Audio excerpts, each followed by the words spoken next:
وَلِمَنْ خَافَ مَقَامَ رَبِّهِ جَنَّتَانِ، اور وہ بندہ جو خالق کائنات کا خوف رکھتا ہے اس کے لیے ہم نے 2 جنتیں بنائی ہیں۔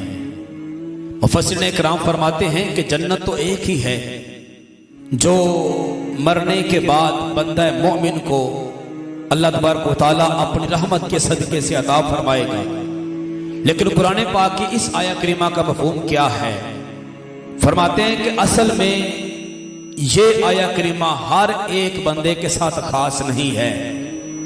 اللہ کے کچھ چند مقرب اشخاص ایسے ہیں جن کو خالق کائنات فرما رہا ہے کہ اگر ان کے دلوں میں ہمارا خوف ہوا، تقوی کا نور اگر ان کے دلوں میں ہوا ایمان کے بعد، اور ہر وقت وہ ہم سے ڈرتے رہے، گناہوں سے پرہیز کرتے رہے، اور اعمال صالحہ کی کثرت ان کے پاس ہوئی، فرمایا وہ لوگ جو ولایت میں ہمارا قرب حاصل کر لیں اور جن کی ہمارے ساتھ وابستگی ہو جائے، جن کا تعلق ہمارے ساتھ ہو جائے، یہاں سے وہ لوگ مراد ہیں۔ اللہ کے مقرب بندے، اللہ کے ولی، اللہ کے دوست، فرمایا ایسے افراد وَلِمَنْ خَافَ، جس نے رب ذوالجلال کا خوف اپنے دل کے اندر رکھا، فرمایا مقام ربہ جنتان، تو رب کے نزدیک اس کے لیے 2 جنتیں ہیں۔ اب 2 جنتیں کیسے؟ فرمایا ایک جنت تو خالق کائنات اسے میدان محشر میں حساب و کتاب کے بعد عطا فرمائے گا، اور دوسری جنت اس کی یہ ہے کہ جو ہی دنیا سے پردہ کر کے گیا، قیامت کی صبح تک خالق کائنات اس کے مزار کو مٹنے نہیں دے گا، اس کے نشان کو مٹنے نہیں دے گا، بلکہ اس کی قبر کے اوپر ایک گنبد بنوا دے گا۔ قیامت تک اس کی قبر پہ لوگوں کا ہجوم لگا رہے گا۔ یہ لوگوں کا ہجوم، لوگوں کا میلہ اور لوگوں کا آنا جانا، یہ اس بندے کے حق میں جنت سے کم نہیں ہے۔ اس کا چرچا آسمانوں پہ تو ہو رہا ہے، خالق کائنات اس کا چرچا زمین پر بھی قیامت کے صبح تک ہوتا رہے گا۔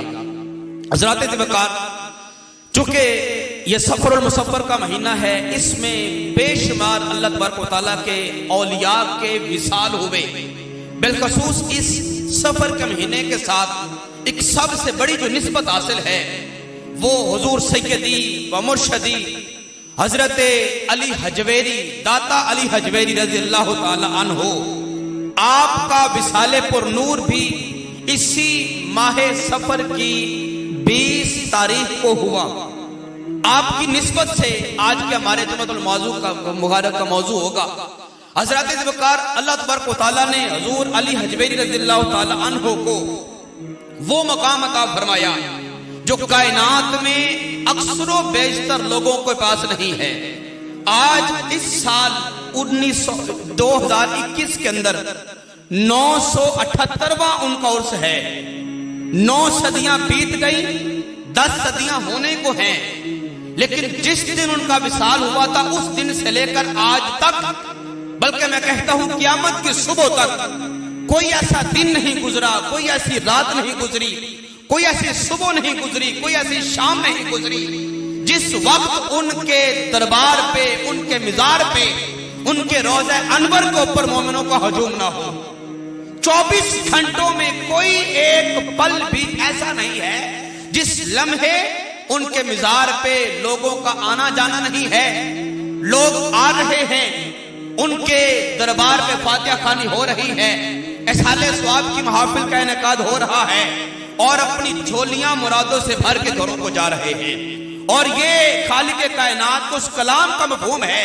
فرمایا وَلِمَنْ خَافَ مَقَامَ رَبِّهِ جَنَّتَانِ، جو بندہ دنیا میں ہمارا خوف اپنے دل میں بٹھا لیتا ہے، جس کے رگ و ریشہ کے اندر ہمارا ڈر بیٹھ جاتا ہے، ہم ایک جنت تو اسے میدان محشر میں حساب کے بعد دیں گے، دوسری جنت اس کے لیے یہ ہوگی کہ اس کے مزار کو ہم دنیا والوں کے لیے زیارت گاہ بنا دیں گے۔ حضرات وقار، حضور سیدی علی حجویری رضی اللہ تعالیٰ عنہ، آپ اتنے مقام کے فائز، اتنے مرتبے پہ فائز ہیں، وقت کے بڑے بڑے سید علماء کرام اور وقت کے بڑے بڑے اولیاء اعظام، تب تک ان کو ولایت کا نور نہیں ملا، تب تک ان کو علم کا نور نہیں ملا، جب تک انہوں نے داتا علی حجویری کی چوکھٹ پہ آ کے اپنے ماتھے نہیں رگڑے۔ حضور خواجہ معین الدین چشتی اجمیری رضی اللہ تعالی عنہ جیسی شخصیات، حضور بابا فرید رضی اللہ تعالی عنہ جیسی شخصیات اور دیگر بے شمار اولو العزم افراد داتا صاحب کے دربار پہ آ رہے ہیں اور اپنی جھولیاں مرادوں سے بھر کے گھروں کو جا رہے ہیں۔ حضرت ذوالفقار داتا علی حجویری رضی اللہ تعالی عنہ آپ کے فضائل، آپ کے کمالات، آپ کی سیرت کے حوالے سے ہماری گفتگو ہوگی اور آپ کے علم کے پرچار پر اور آپ کے جو ایک آپ نے امت کو درس دیا، آپ نے جو تعلیمات دی تصوف کی بالخصوص تعلیمات، اس حوالے سے جو آپ نے اولیاء کرام کے اندر جو نشاندہی کی ہے، اللہ کے ولی کے اندر کیا کیا نشانیاں ہوتی ہیں، وہ میں آپ کے سامنے رکھنا چاہتا ہوں۔ حضرت ذوالفقار داتا علی حجویری رضی اللہ تعالی عنہ ہر بندہ مومن کے دل کے اندر خالق کائنات نے داتا کی محبت کو رکھ دیا۔ آج 978 سال گزر گئے آپ کو دنیا سے وصال کیے ہوئے، ہر بندہ ترستا ہے زندگی میں کبھی تو موقع ملے میں داتا کی نگری سے ہو کے آ جاؤں۔ حضرت ذوالفقار آج بندہ مومن داتا علی حجویری رضی اللہ تعالی عنہ کے ساتھ اپنی محبت کا اظہار صرف جا کے نہیں بلکہ کئی ایک طریقے ایسے بھی ہیں کہ ہم اپنی محبت کا اظہار اپنے داتا حضور کی بارگاہ میں رکھ سکتے ہیں۔ مثال کے طور پر ہم داتا علی حجویری رضی اللہ تعالی عنہ کے اصحال ثواب کے لیے، آپ کے بلندی درجات کے لیے اپنے گھروں میں، اپنی مساجد میں، اپنے دوست احباب میں ختم پاک کا، محفل پاک کا اہتمام کریں اور اس کا ثواب داتا صاحب کی بارگاہ کو پہنچا دیں، یہ بھی ان کے ساتھ محبت کا ایک اظہار ہے۔ اسی طرح آپ کے ساتھ محبت کا اظہار یہ بھی ہے، داتا علی حجویری رضی اللہ تعالی عنہ نے جو تعلیمات ہمارے نام چھوڑی ہیں، مومنوں کو جو تصوف کا علم دیا، اس علم کے اوپر ہم عمل پیرا ہونے کی کوشش کریں۔ بالخصوص آپ کی تصنیف کشف المحجوب، اس کا ضرور مطالعہ کیا جائے اور اس کے اندر جو آپ نے تعلیمات دی ان کو اپنی زندگی میں نافذ کر کے انسان تقوی کی سیڑھیوں پہ چڑھتا چلا جائے اور رب کا قرب حاصل کرتا چلا جائے۔ حضرت ذوالفقار یہ داتا صاحب رضی اللہ تعالی عنہ کے ساتھ محبت کا اظہار ہے اور حضور داتا صاحب رضی اللہ تعالی عنہ کو رب الجلال کی بارگاہ میں وہ مرتبہ حاصل ہے، وہ مقام، وہ اعزاز حاصل ہے۔ حضرت پیر شرف پور رضی اللہ تعالیٰ عنہ، میاں محمد شرف پوری رضی اللہ تعالیٰ عنہ، آپ فرماتے ہیں کہ اگر کوئی شخص مدینہ منورہ جانے کی سخت نہیں رکھتا، اس کے پاس زیادہ راہ نہیں ہے کہ مدینہ جا کے سرکار کو سلام کر آئے۔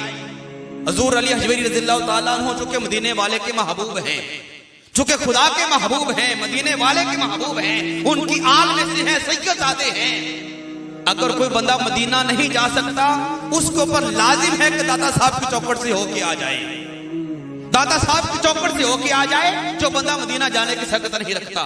حضرت ذوالفقار داتا علی حجویری رضی اللہ تعالی عنہ نے جو تصوف کے ذریعے، جو اپنے کشف المحجوب کے ذریعے امت کے نام پیغام رکھا، وہ میں آپ کے سامنے رکھنا چاہتا ہوں۔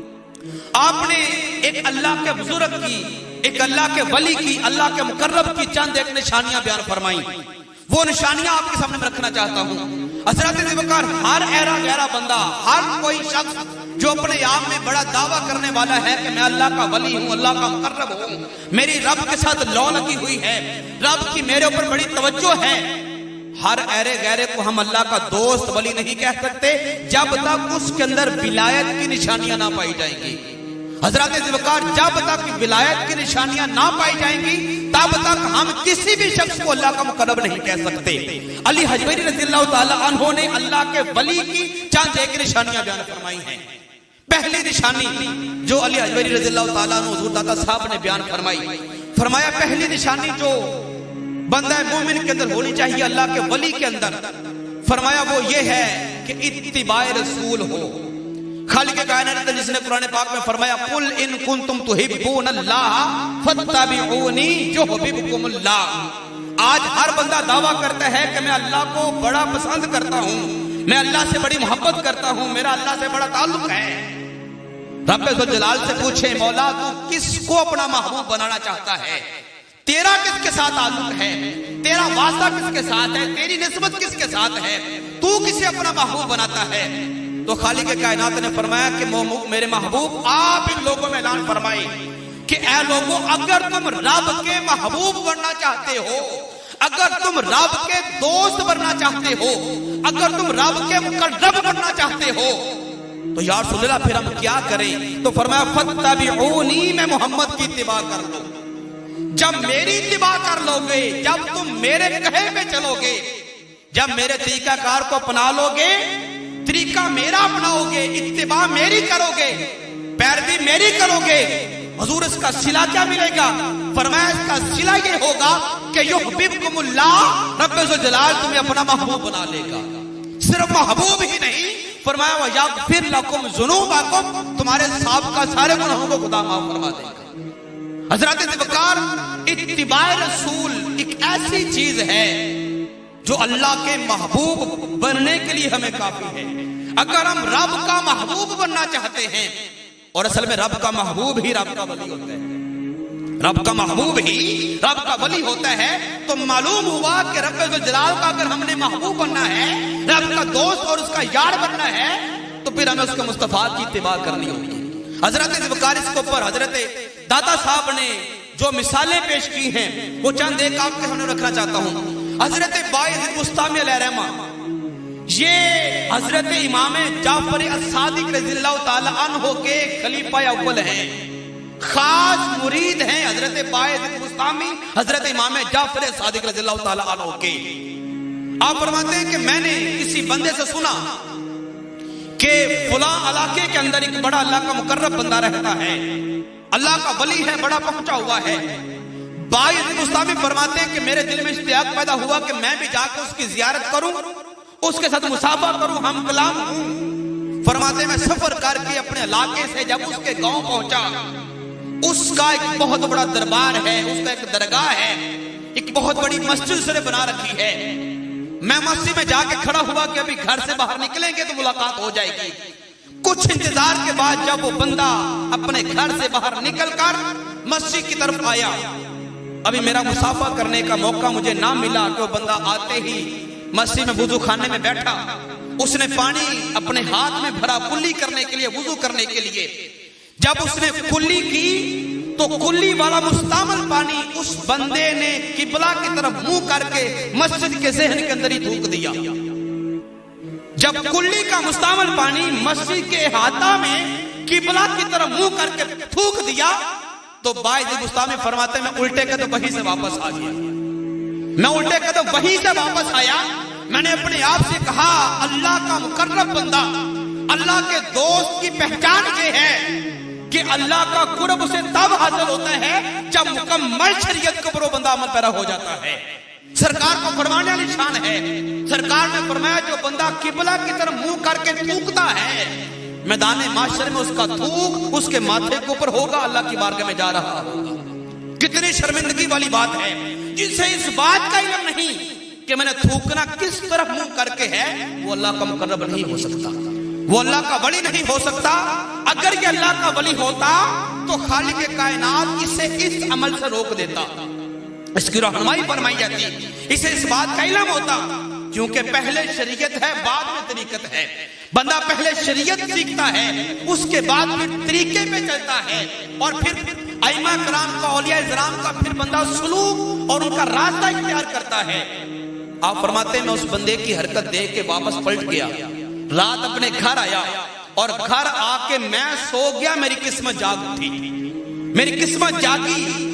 رات خواب میں محمد مصطفیٰ مجھے دیدار کرواتے ہیں، مدینے والے تاجدار کی مجھے زیارت ہوئی، اور آپ سرکار نے شاہ فرمایا باعزید آج جو کام تم نے کیا کہ اپنے علم کے ذریعے سے لوگوں کے سامنے یہ بات رکھ دی کہ اللہ کے مقرب بندے کی نشانی یہ ہوتی ہے کہ وہ شریعت کا باغی نہیں ہوتا، یہ عمل تو نے کر کے رب ذوالجلال کی بارگاہ میں بڑا مقام پا لیا ہے۔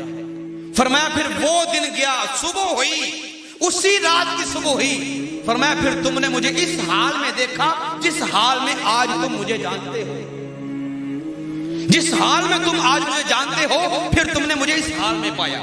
تو اللہ کا قرب، اللہ کی نزدیکی، رب کے ساتھ وابستگی، رب کے ساتھ محبوبی کا رشتہ یہ تب قائم ہوتا ہے جب بندہ طریقے سے پہلے شریعت کو اپناتا ہے، اور جب بندہ شریعت کی پاسداری کر لیتا ہے، شریعت کو پر کما حق عمل کرتا ہے، پھر بندہ اللہ کا قرب حاصل کرنا شروع کر دیتا ہے۔ اور فرمایا جس موقع پہ، جس جگہ پہ، جس مقام پہ آج تم مجھے دیکھ رہے ہو، اس میں مجھے محنت درکار نہیں ہے، یہ حضور کی نظر عنایت کا صدقہ ہے۔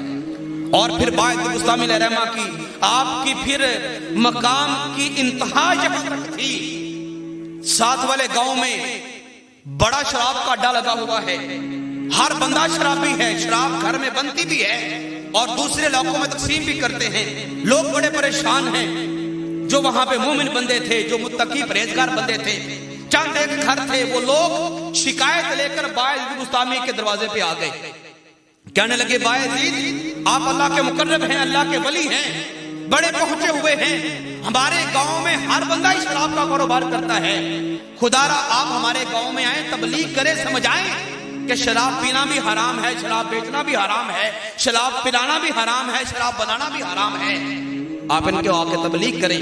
فرمایا ٹھیک ہے، جا کے بتاؤ کہ آج شام مغرب کی نماز بایزید بستامی تمہارے گاؤں میں آ کے پڑھیں اور پڑھائیں گے۔ اعلان ہو گیا، سارے گاؤں والے بڑے پریشان ہوئے کہ اللہ کا ولی، اللہ کا مقرب ہمارے گاؤں آ رہا ہے اور ہم شراب کے کاروبار میں دھت ہیں، چلو سارا سال ہم کاروبار کرتے ہیں، آج اللہ والا آ رہا ہے، اس کے حیا میں آج ہم کاروبار نہیں کریں گے۔ کسی نے کہا یار آج کاروبار نہیں کرنا یہ تو بات طے شدہ ہے، لیکن کچھ لحاظ اور بھی رکھو، بھی کیا کیا جائے؟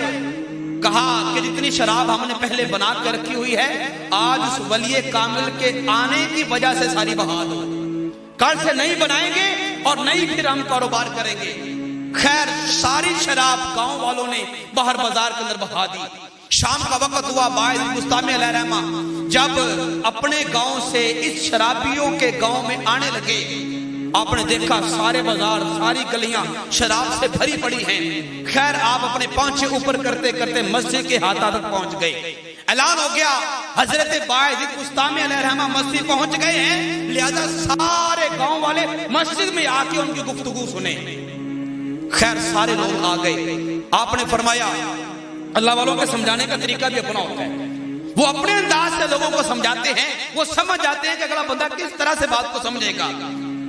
جب سارے لوگ اکٹھے ہو گئے تو فرمایا اے گاؤں والوں، میں نے سنا ہے تم شراب کے بڑے ماہر ہو، بڑی اچھی شراب بناتے ہو۔ انہوں نے کہا جی ہاں ہم شراب میں بڑے ماہر ہیں۔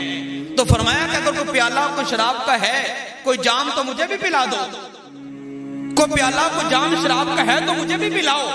اللہ کا ولی مسجد میں کھڑے ہو کے شراب مانگ رہا ہے۔ ایک دوسرے سے خطاب کر کے کہنے لگے یار ہم نے تو بڑی غلطی کر دی، یہ بابا جی یہ تو ہمارے ساتھی نکلے، یہ بھی شراب کے عادی ہیں، ہم نے تو شراب بہا کے بڑا نقصان کر دیا، کیا یہ اچھا ہوتا ہم شراب نہ بہاتے اور آج ان کو بھی پیالہ دیتے، جام ان کو بھی دیتے، یہ تو ہمارے ساتھی نکلے۔ کہنے لگے نہیں بابا جی ہم نے تو آپ کے آنے سے پہلے آپ کے عدم میں ساری شراب بہا دی تھی، اب تو وہ ایک پیالہ بھی ہمارے پاس نہ رہا۔ فرمایا کہ اگر تمہارے پاس شراب نہیں رہی تو ایک شراب میرے پاس ہے، کہو تو میں تمہیں پلا دوں، کہو تو میں پلا دوں۔ کہنے لگے جی بابا جی لازمی اگر آپ کے پاس شراب ہے تو لائیں، دکھائیں، پلائیں۔ آپ نے فرمایا ایسے نہیں، جاؤ وہ سامنے نہر ہے، اس نہر میں اپنے کپڑوں سمیت جا کے گوتا لگا کے غسل کر کے آ جاؤ، نہا کے آ جاؤ۔ وہ سارے افراد نہر میں جا کے کپڑوں سمیت غوطہ لگاتے ہیں کہ آج ہمیں کوئی اعلیٰ قسم کی اچھی اور منفرد شراب ملے گی جو کہ باعث بستامی بناتے ہیں۔ جب سارے کپڑوں سمیت نہا کے آ گئے، فرمایا کہ اب تم آ گئے ہو، پہلے میرے ساتھ نماز ادا کر لو، اس کے بعد میں تمہیں شراب پلاؤں گا۔ خیر مغرب کی نماز کا ٹائم ہوا، اذان ہو گئی، تکبیر ہو گئی، باعث بستامی علیہ رحمہ مصلی امامت پہ کھڑے ہو گئے۔ فرمایا تم میرے پیچھے نیتو 3 رکعت نماز مغرب فرض اللہ تبارک و تعالیٰ کے پیچھے اس امام کے اللہ اکبر کہہ کے میرے پیچھے کھڑے ہو جاؤ۔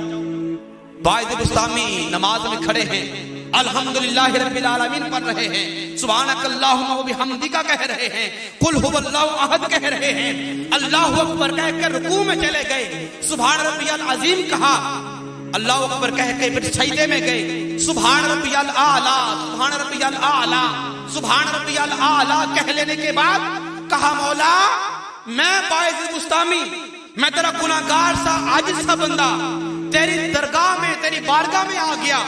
مولا میں اکیلے نہیں آیا، اتنے سارے گناہگار تیری بارگاہ میں لے کے آیا ہوں۔ مولا ان کو یہاں پہ لانا، سجدے میں جھکانا میرا کام تھا، مولا اپنے نشے کی شراب پہ لانا تیرا کام ہے۔ انہیں میں نے نشے کی دعوت دی تھی، مولا شراب کا نشہ چھڑوا دے، اپنی محبت کا نشہ عطا فرما دے۔ جب سر اٹھایا اتحیات میں بیٹھے، دائیں طرف السلام علیکم کہا ہے، تاریخ گواہ ہے، وقت کے ائمہ کرام یہ بات لکھ گئے۔ جب باعزیز دائیں طرف سلام پھیرتے ہیں، جتنے افراد دائیں طرف بیٹھے ہوئے تھے سارے حافظ قرآن بن گئے تھے، سارے حافظ قرآن بن گئے تھے۔ جب بائیں طرف سلام پھیرا تو سب کو ناظرہ آ گیا تھا۔ یہ اللہ والے کے پیغام کا طریقہ کار ہوتا ہے، اور اس انداز میں اللہ کا ولی لوگوں کو پیغام دیتا ہے، اور پھر نکاح ولایت میں یہ تاثیر ہوتی ہے کہ اگلے بندے کا ظاہر بھی سنوار دیتا ہے، باطن بھی سنوار دیتا ہے۔ پھر اس مقام پہ باعث مستامی کو لوگوں نے دیکھا۔ حضور داتا صاحب فرماتے ہیں کہ پھر باعث مستامی علیہ الرحمہ اس مقام پر بھی فائز ہوئے۔ زمانے نے پھر وہ زمانہ بھی دیکھا جب باعث مستامی علیہ الرحمہ جب رب ذوالجلال کی بارگاہ میں ذکر کرتے ہیں، ورد کرتے ہیں، اس کی یاد میں مگن ہو جاتے ہیں۔ فرمایا پھر وہ وقت بھی آ گیا کہ خالق کائنات نے سارے حجابات، ساری تاریکیاں، ساری رکاوٹیں، جتنی بھی زمانے کی قیود تھیں، خالق کائنات نے ساری رفع فرما دی۔ حضرت باعث مستامی زمین کے اوپر بیٹھ کے جنت بھی دیکھا کرتے تھے، جہنم بھی دیکھا کرتے تھے۔ زمین کے اوپر بیٹھ کر حضرت باعث مستامی لوح محفوظ پہ چلنے والے قلم کی آواز کو سنا بھی کرتے تھے، اس کی تحریر بھی پڑھا کرتے تھے۔ یہ زمانہ بھی لوگوں نے پھر دیکھا، اور ایک دن اسی مقام پہ فائز ہیں، رب ذوالجلال کا قرب میسر ہے، اور لوح محفوظ پہ دیکھ رہے ہیں، کبھی جنت میں نگاہ جا رہی ہے، کبھی جہنم میں نگاہ جا رہی ہے۔ عرض کیا باری تعالیٰ کوئی ایسا عمل بتا، کوئی ایسا میں عمل کروں، کوئی ایسا وظیفہ کروں کہ میرے اندر جو میری خودی ہے، میری جو میں ہے، میری جو انا ہے، وہ میرے اندر سے نکل جائے۔ میرے اندر میں ہے، وہ انا نکل جائے، وہ تکبر نکل جائے۔ مولا کوئی ایسا عمل بتا، کوئی ایسا وظیفہ بتا، کوئی اپنے نام کا ایسا ورد بتا۔ آواز آئی، اے باعث مستامی، اگر تو یہ چاہتا ہے کہ تو ہمارے قرب میں اور آگے بڑھ جائے، ابھی تک تیری نگاہ صرف جنت تک ہے، ابھی تک تیری نگاہ صرف جہنم تک ہے اور لوح محفوظ تک ہے، اگر تو یہ چاہتا ہے کہ زمین کے اوپر بیٹھ کر تجھے ہمارے جلوے دکھیں، اور تو اگر ہم تک رسائی چاہتا ہے، تو فرمایا پھر پوری کی پوری زندگی اور اپنا ہر ایک عمل میرے محبوب کی اتباع میں ڈال لے، میرے محبوب کے طریقہ کار میں ڈال لے، میرے محبوب کے رنگ میں رنگ جا۔ جب میرے محبوب کے رنگ میں رنگ جائے گا، ہم تجھے ولایت کا وہ مرتبہ عطا فرما دیں گے جس مرتبے پہ ہم نے کسی کو فائز ہی نہیں فرمایا۔ حضرت ذوالفقار تو ولایت تب ملتی ہے جب بندہ اتباع مصطفیٰ کرتا ہے۔ داتا صاحب نے فرمایا کہ ولایت کے درجات میں اور ولایت کے ذرائع میں سے پہلا ذریعہ جو ہے وہ اتباع رسول ہے۔ جتنا بندہ رسول کا متبع ہوگا، رسول کا پیروی کرنے والا ہوگا، خالق کائنات اس کو اتنا ہی زیادہ نوازتا چلا جائے گا۔ تو پتا چلا کہ ولایت تب ملتی ہے جب بندہ اتباع مصطفیٰ کرتا ہے۔ جو آپ نے وجہ بیان فرمائی کشف المحجوب کے اندر، اور جو دوسرا آپ نے ذریعہ ولایت کا بیان فرمایا وہ یہ ہے، آپ فرماتے ہیں کہ لوگوں، اللہ کا ولی، اللہ کا مقرب بندہ تب تک اللہ کا مقرب نہیں بن سکتا جب تک کہ اس کے دل سے لالچ ختم نہ ہو جائے، دنیاوی لالچ، دنیاوی غرض ختم نہ ہو جائے۔ حضرت ذوالفقار، آپ کو معلوم ہے کہ دنیا کا ہر بندہ ہی لالچی ہے۔ انسان کی طبیعت میں خالق کائنات نے لالچ کو رکھا ہے۔ کسی کو مال کا لالچ ہے، کسی کو اولاد کا لالچ ہے، کسی کو جاہ و جلال کی لالچ ہے، کسی کو شہرت کی لالچ ہے، کسی کو کیا، کسی کو کیا، غرض ہر ایک بندہ لالچی ہے، اور اکثریت لوگوں کی دنیا کی لالچی ہے۔ کم و بیش وہ افراد ہیں جو آخرت کی لالچ کرتے ہیں، جن کو آخرت کی ہرس ہے، جن کو رب ذوالجلال کی ہرس ہے، جن کو پیارے مصطفیٰ کی ہرس ہے، جن کو جنت کی ہرس ہے۔ یہ بڑے شاذ و نادر آپ کو افراد ایسے ملیں گے۔ انسان کی طبیعت میں اللہ پاک نے لالچ کو رکھا، اور یہ بات یاد رکھیں، سرکار نے شاہ فرمایا کوئی بندہ جس کے پاس 2 وادیاں بڑے بڑے گاؤں کے سم کے 2 وادیاں کسی کے پاس مال کی ہوں، ان وادیوں میں سبزہ بھی اگے، وہاں پہ چارہ بھی اگے، وہاں پہ فصلیں بھی اگے، وہاں پہ کنویں بھی ہوں، پانی بھی ہو، باغ بھی ہو، اور وہاں سے زمین اپنے زیور بھی نکالے اور خزانے بھی نکالے، ہر طرح کا وہاں سے خزانہ نکلے، 2 وادیاں فرمایا کسی کے پاس مال کی ہو اور وہ اکیلا بندہ 2 وادیوں کا مالک ہو، فرمایا اس کی ہرس تب بھی بھرے گی نہیں، پھر بھی کہے گا یار 3 ہوتی تو کتنا ہی اچھا ہوتا، 3 ہوتی تو کتنا ہی اچھا ہوتا۔ فرمایا کہ یاد رکھو میرے صحابہ، انسان کے پیٹ کی لالچ، اس کی ہرس قبر کی مٹی کے سوا کوئی چیز نہیں بھر سکتی۔ انسان کا منہ تب بھرے گا، انسان کی ہرس لالچ تب ختم ہوگی جب یہ مر کر مٹی کے نیچے چلا جائے گا۔ جب تک دنیا میں ہے تب تک اس بندے کے لالچ ختم نہیں ہو سکتا، یہ انسانی فطرت ہے، انسان کو لالچ ہے کسی نہ کسی چیز کی۔ تو دادا صاحب فرماتے ہیں کہ ولایت کے درجات میں سے اور ولایت کے ذرائع میں سے پہلا ذریعہ یہ ہے کہ بندہ متبع رسول ہو، اور دوسرا ذریعہ یہ ہے کہ بندے کے دل میں لالچ نہ ہو، بندے کے دل میں لالچ نہ ہو۔ آپ فرماتے ہیں کہ میں حضرت حبیب بن سلیم، یہ تبع تابعی ہیں، اور حبیب سلیم جو ہیں یہ اللہ کے بڑے مقرب ولی ہیں، اور حبیب سلیم جو ہیں بابا صاحب فرماتے ہیں، دادا صاحب فرماتے ہیں کہ مجھے وقت کے مشائخ نے یہ بات بتائی کہ حبیب بن سلیم جو ہیں یہ اللہ کے ساتھ ان کے بڑے یارانے ہیں، بڑے مقرب ہیں، یہ تبع تابعی تھے۔ تو میں نے سوچا کہ کیوں نہ ان کے ساتھ ملاقات کی جائے۔ حبیب بن سلیم کے ساتھ ملاقات کے لیے جب فرماتے میں ان کے علاقے میں گیا تو یہ چرواہے تھے، بکریاں ان کی ذاتی تھی، بکریاں چلایا کرتے تھے۔ تو مجھے معلوم ہوا کہ جنگلوں میں کسی جگہ پہ جا کے جانور چرا رہے ہیں۔ میں ان کا پیچھا کرتے کرتے جب جنگل میں پہنچا، فرماتے ہیں کہ میں نے عجیب منظر دیکھا۔ حبیب بن سلیم رائی جو ہیں، چرواہے جو ہیں، وہ ایک ٹیلے کے اوپر کھڑے ہو کے نماز ادا کر رہے ہیں، ان کی بکریاں جنگل میں چر رہی ہیں، اور ان کی بکریوں کی رکھوالی جنگل کے درندے بھیڑیے کر رہے ہیں، بکریوں کی رکھوالی بھیڑیے کر رہے ہیں، اور یہ ٹیلے پہ بیٹھ کر نماز ادا کر رہے ہیں۔ دادا صاحب فرماتے ہیں کہ میں دیکھ کے بڑا حیران ہوا کہ یہ کیا ماجرا ہے، واقعی اللہ کے مقرب ہیں۔ تھوڑی دیر کے بعد جب انہوں نے سلام پھیرا، میری طرف نظر کرم کی، پوچھا علی حجویری کیسے آنا ہوا؟ میں نے عرض کیا کہ حضور بس آپ کی زیارت کا شوق تھا جو مجھے یہاں تک لے آیا۔ تو فرمایا ٹھیک ہے بیٹا بیٹھ جاؤ۔ دادا صاحب فرماتے ہیں کہ میں ان کی بارگاہ میں بیٹھ گیا۔ جب وہ سلام دعا سے فارغ ہو گئے، رب ذوالجلال کے ذکر سے فارغ ہوئے، اب عجیب میں نے اور منظر دیکھا۔ ایک لکڑی کا پیالہ ان کے ہاتھ میں ہے، وہ پیالہ انہوں نے ایسے کر کے پکڑا اور ایک پتھر تھا، اس پتھر کے نیچے رکھا۔ جس طرح ہم پانی کے کولر کے نیچے گلاس رکھتے ہیں نا، ایسے وہ لکڑ کا پیالہ انہوں نے پتھر کے نیچے رکھا، پتھر کے اوپر ایسے کر کے ہاتھ مارا، پتھر سے 2 چشمے جاری ہو گئے، ایک سے شہد ٹپکا، دوسرے سے دودھ ٹپکنا شروع ہو گیا۔ میں بڑا حیران ہوا کہ پتھر سے ہاتھ لگے تو دودھ بھی نکل آئے، شہد بھی نکل آئے۔ وہ پیالہ بھر کے دودھ کا اور شہد کا حبیب بن سلیم نے میرے سامنے پیش کیا، میں نے وہ دودھ بھی نوش کیا، میں نے وہ شہد بھی نوش کیا۔